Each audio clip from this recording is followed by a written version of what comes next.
লক্ষ কোটি মানুষ অনুসরণ করে, সেই রসুলকে কেউ যদি বাজে কথা বলে তার জেবটা আমরা টেনে ফেলে দেব ইনশাআল্লাহ।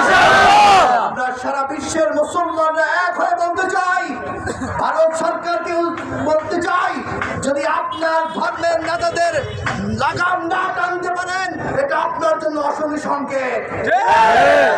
এই অদূর ভবিষ্যতেই আপনার জন্য ভয়ঙ্কর কিছু অপেক্ষা করছে ইনশাআল্লাহ।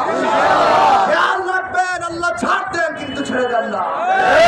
জন্য আমরা মুসলিম উম্মাহ জানিয়ে দিতে চাই, আমরা শান্তিকামী মুসলিম উম্মাহ জানিয়ে দিতে চাই, আমরা রক্তপাত, আমরা হানাহানি মারামারি চাই না।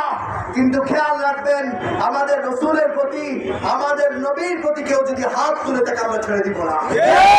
তাদেরকে জানিয়ে দিতে চাই, আমাদের রসুলের সামনে বেয়াদবি করে আবু জাহেল লিখতে পারে নাই, হাত লিখতে পারে নাই। তোমাদের মতো ছোট